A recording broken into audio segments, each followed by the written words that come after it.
Buenos días. Nuevamente para mí es una alegría estar con ustedes. Campus Bogotá, Sogamoso, Panamá, online, Cuernavaca, México, gracias.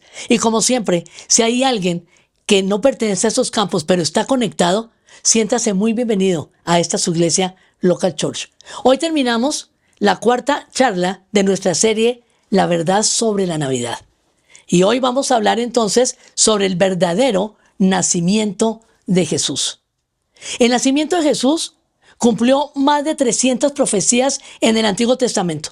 Su segunda venida es la esperanza que nos sostiene en medio de las dificultades que vivimos todos nosotros día a día. Por eso, la Navidad es más que una celebración anual. Es una oportunidad para renovar nuestra mente, nuestra fe y nuestra esperanza en el plan de Dios para la humanidad.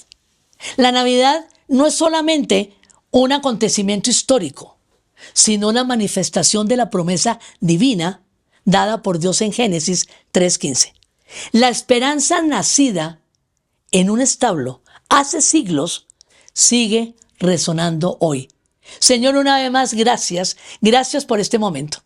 Gracias, Señor, en que podemos estar juntos, unánimes, para oír nuevamente tu palabra y conocer tu voluntad.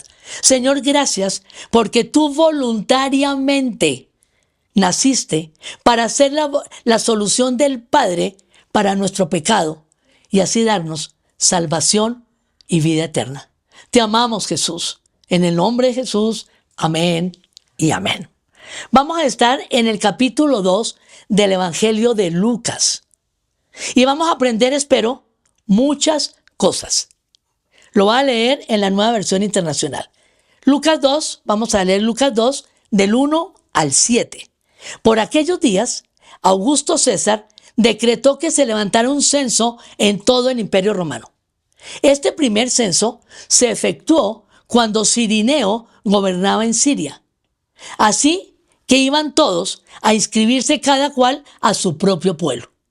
También José, que era descendiente del rey David, subió de Nazaret, ciudad de Galilea, a Judea.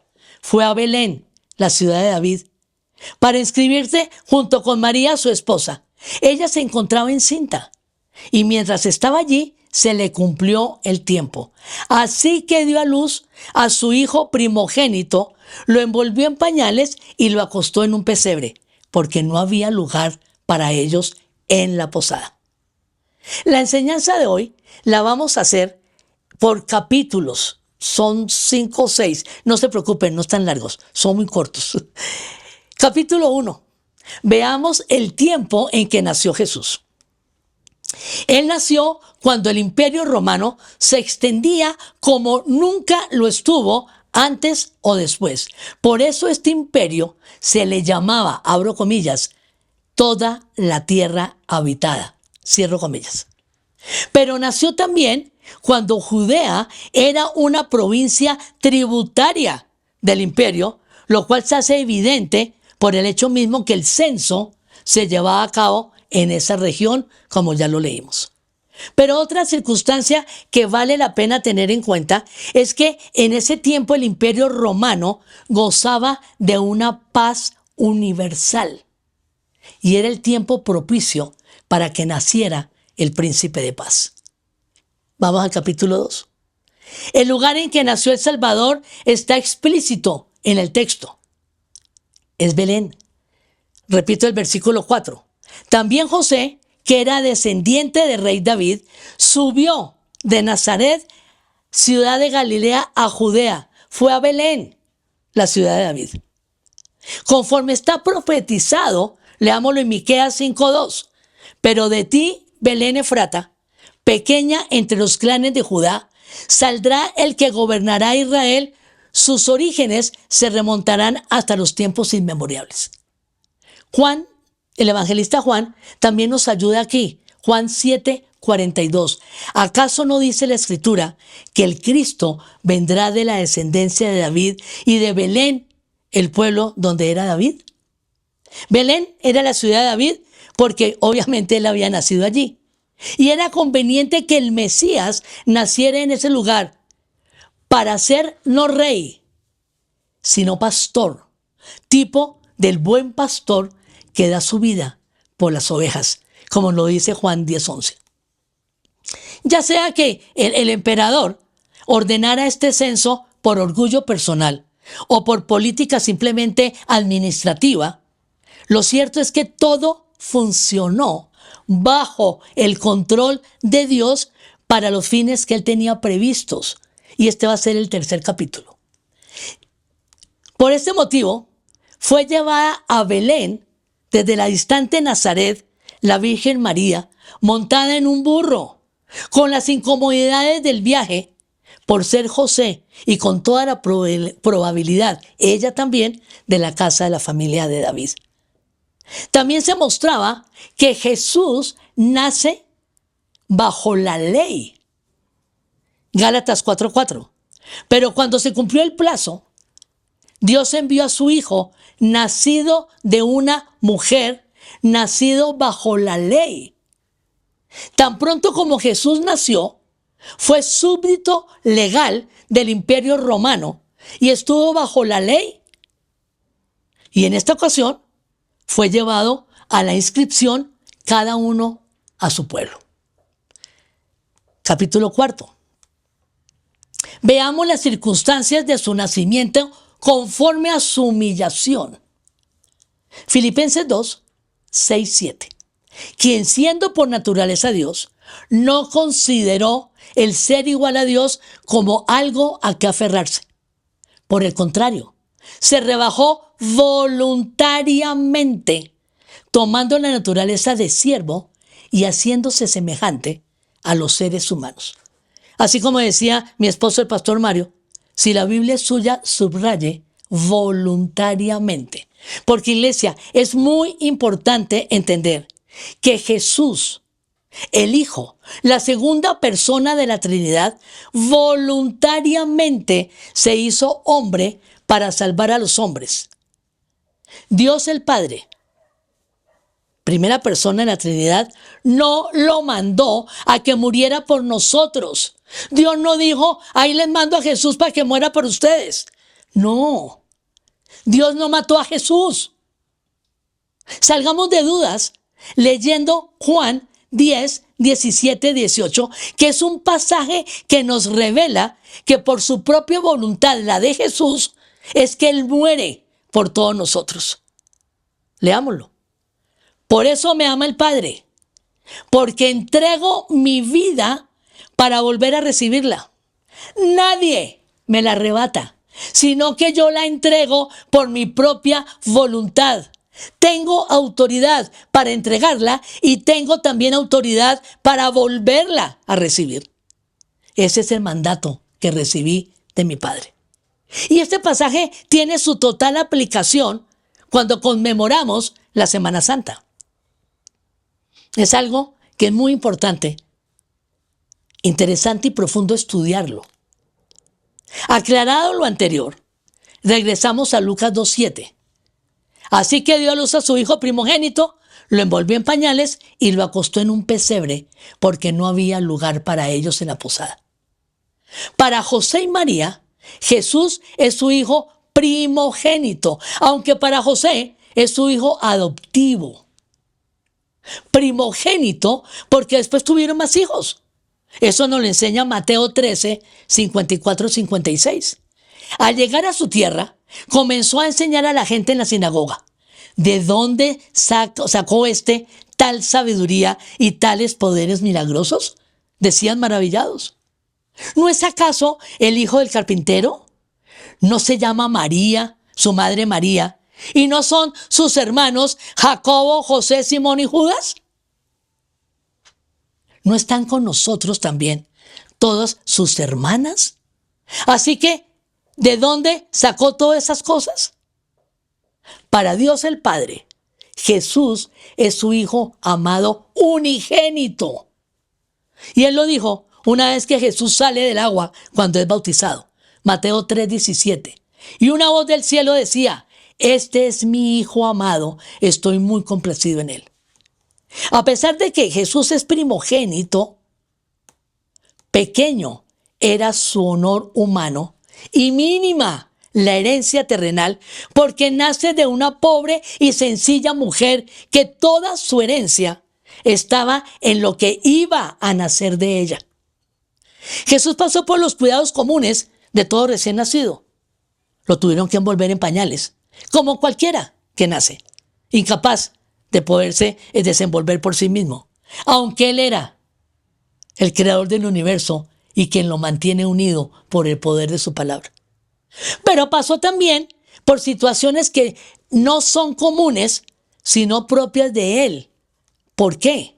Porque nace en una posada, en un mesón, para darnos a entender que venía al mundo como un peregrino de posada, no de residencia fija. Por eso, iglesia, atención. Jesús todo lo tuvo prestado en esta vida, desde la cuna hasta la tumba. Y eso nos recuerda a los seguidores de Jesús que somos extranjeros y peregrinos en este mundo. Bien nos lo dice Primera de Pedro 2:11. Queridos hermanos, les ruego como extranjeros y peregrinos en este mundo que se aparten de los deseos pecaminosos que combaten contra la vida. Y es como debemos comportarnos. Además, una posada, un mesón, recibe a todos los que vienen. Y así lo hace también Jesús. Pero a diferencia de ellos, Jesús ofrece sus servicios sin dinero, sin precio. Pesebre, ya aprendimos el significado en la charla anterior, significa comedero. Es el comedero que se utiliza para alimentar al ganado, a las ovejas, a las vacas, a los asnos. En la época y cultura de Jesús, muchas de las casas de Judea estaban construidas con una habitación grande en la planta de arriba y era donde se desarrollaba toda la vida familiar. En la parte de abajo era donde estaba el establo y por lo tanto también ahí estaba el pesebre. Nació en un establo y lo acostaron en un pesebre. Sigamos con Lucas, ¿cierto? Como los mesones en esa época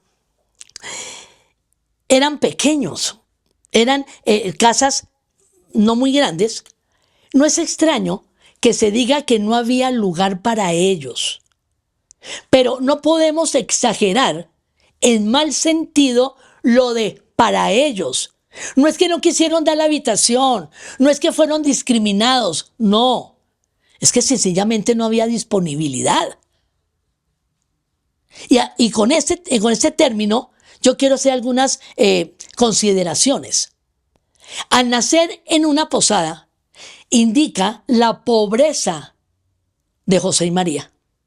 Si ellos hubieran tenido medios, si hubieran sido ricos, pues obviamente habrían tenido otra posibilidad para encontrar un lugar más decoroso. Pero también podemos ver ahí la indiferencia de la gente en todas las épocas. No era que los de esa época fueran malos, no. Es cuestión del corazón humano que realmente no se conmueve ante las necesidades ajenas. Porque debió haber alguien que le pudiera ceder su habitación para que el momento de su alumbramiento fuera un poquito más cómodo, fuera un poquito más digno para la Virgen. En todo caso, el ejemplo del estado de humillación al que el Señor fue sometido al tomar la forma de siervo, que fue lo que nos dijo Filipenses 2:6. Voy a leerlo ahora hasta el 8. Quien siendo por naturaleza Dios, no consideró al ser igual a Dios como algo a que aferrarse.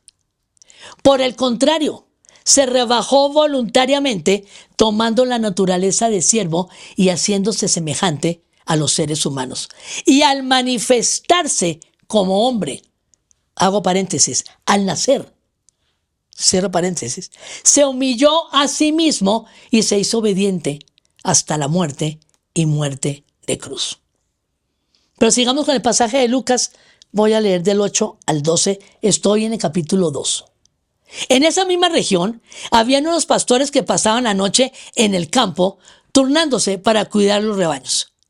Sucedió que un ángel del Señor se les apareció. La gloria del Señor los envolvió en su luz y se llenaron de temor. Pero el ángel les dijo, no tengan miedo. Miren que les traigo buenas noticias que serán motivo de mucha alegría para todo el pueblo. Hoy les ha nacido en la ciudad de David un Salvador que es Cristo el Señor. Esto les servirá de señal. Encontrarán un niño envuelto en un pesebre, envuelto en pañales y acostado en un pesebre. Junto a esas circunstancias que mostraban la humillación del Hijo de Dios, el Padre dispuso también que hubiera manifestaciones de su gloria que pudieran equilibrar esa situación. Viendo el Salvador envuelto en pañales y recostado en un pesebre, nos vemos tentados a pensar, seguramente que este no puede ser el Hijo de Dios. Pero cuando vemos que su nacimiento es celebrado con alabanza celestial, como nos siguen diciendo los versículos 13 y 14, de pronto apareció una multitud de ángeles del cielo que alababan a Dios y decían, gloria a Dios en las alturas y en la tierra paz a los que gozan de su buena voluntad. Ante eso, pronto nos vemos obligados a rectificar y decir, seguramente este no puede ser otro que el Hijo de Dios. En el Evangelio de Mateo 2:2 se nos dice que el nacimiento se lo comunicó Dios a los magos por medio de una estrella. Versículo 2. ¿Dónde está el que ha nacido rey de los judíos? Preguntaron. Vimos levantarse su estrella y hemos venido a adorarlo. Lo que vale la pena anotar es que cuando leemos bien la Biblia, como siempre debemos leerla, es que el evangelista Mateo dice su estrella. También le recomiendo que lo subraye. Y eso significa que Dios desde el momento que hace la creación, desde el momento que crea las constelaciones, las estrellas, la luna, el sol, tiene en mente el nacimiento de su Hijo, de su unigénito Hijo, y por eso le hace una estrella especial para ese momento. Pensando también en cierto grupo de personas. Ese Dios de detalles, ese Dios de consentimientos, es el que me emociona y me conmueve. Y gracias a Dios, porque Él es de esos detalles. Desde la creación le hizo una estrella para anunciar el nacimiento de su Hijo. Ya leímos que el evangelista Lucas nos dice que ese nacimiento fue anunciado a través de ángeles a los pastores. ¿La razón cuál es? La razón es que los ángeles que traían este mensaje iba a ser entendido por los pastores. ¿Por qué? Porque los pastores eran judíos y los pastores entendían las cosas sobrenaturales. La estrella iba a ser entendida por los magos porque ellos eran gentiles. Ellos conocían la astronomía y ellos iban a entender el mensaje a través de esa estrella. Los pastores lo entendieron a través de una manifestación sobrenatural. A cada uno el Señor nos habla en nuestro lenguaje. A cada uno nos habla de la manera que podamos entenderlo. Dios es genial, definitivamente. Y por eso, gracias a Dios. Porque Él nos habla a cada uno como lo podamos entender. Los magos eran gentiles, venían de Oriente y conocían la astronomía. Los pastores eran judíos y Dios honra esa labor y les anuncia la llegada del Salvador a través de ¿qué? De un coro celestial. Ellos entendían lo sobrenatural. Entonces ya sabemos por qué el significado de tener una estrella, ya sea en la punta del árbol o en un pesebre. Ya podemos hacer las cosas con una razón. Y eso es lo importante de conocer la verdad de la Navidad. Ya podemos explicarle a nuestros hijos el por qué una estrella no es tradición, no es el adorno más adecuado, es que tiene un significado. Es la estrella que Dios le hizo a su Hijo desde la creación para anunciar su nacimiento. Me conmueve, definitivamente, me conmueve.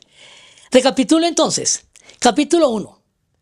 El tiempo en que nació Jesús. Capítulo 2. El lugar en que Él nace.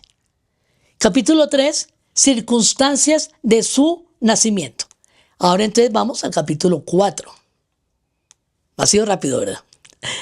Vamos a los versículos 10 y 12, sigo en Lucas 2. ¿Cuál fue el mensaje que el ángel le dejó a los pastores? Nos lo dicen el versículo 10 y 12. Es un mensaje de misericordia, porque oigan lo que dice.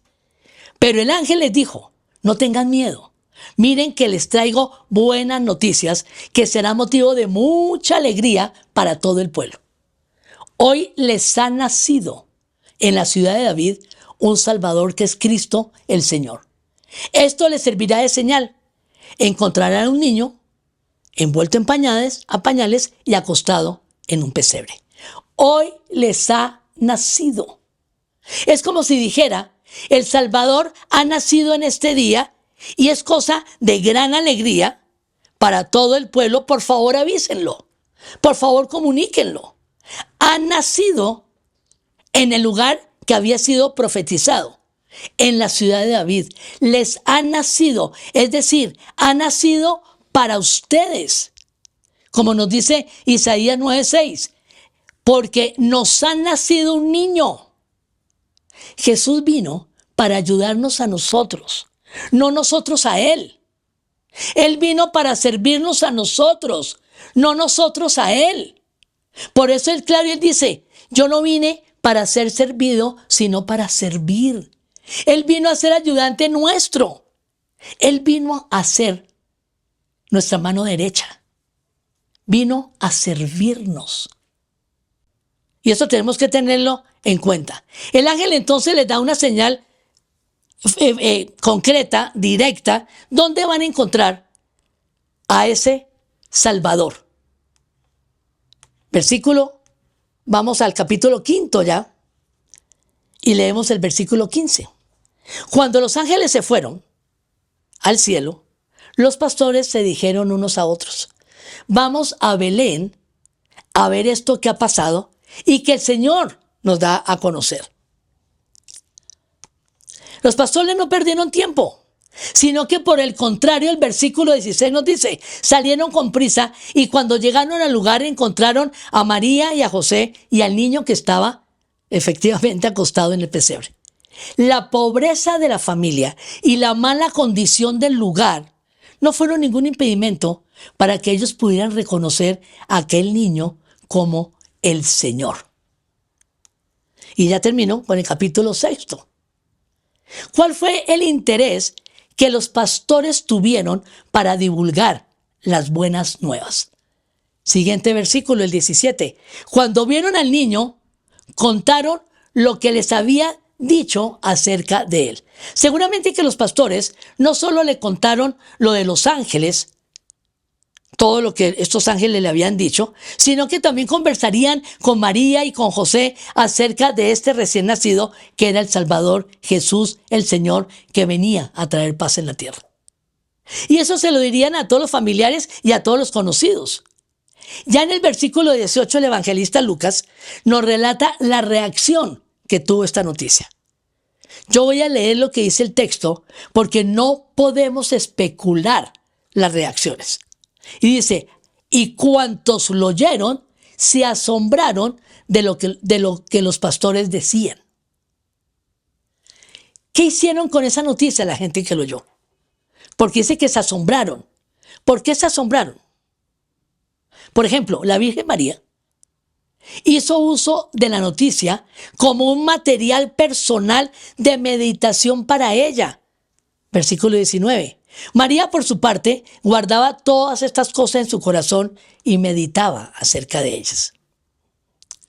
Así como había dejado en manos de Dios, en silencio, aclarar su virginidad ante los ojos humanos y la sospecha de haber pecado por fornicación, así también deja en manos de Dios, en silencio, publicar su honor, no dicho anteriormente. Es para ella suficiente satisfacción el que solo los pastores supieran del nacimiento de su hijo. Y este ejemplo de María nos enseña que las verdades de Jesús, iglesia, son dignas de ser guardadas. Y la mejor manera de guardarlas es meditarlas para poderlas poner en práctica. No hay cosa mejor que podamos hacer. Es la constante meditación, reflexión, porque la semilla de la palabra de Dios echa raíces en nuestra mente, pero también en nuestro corazón. Los pastores obviamente hicieron de esta noticia una materia de alabanza pública. Y termina el pasaje con el versículo 20. Los pastores regresaron alabando y glorificando a Dios por lo que habían visto y oído, pues todo sucedió tal como se lo habían dicho. Dieron gracias a Dios por el favor tan especial de haber visto el Salvador. Como pasó también en la cruz, iglesia. Está pasando también ahora con el pesebre.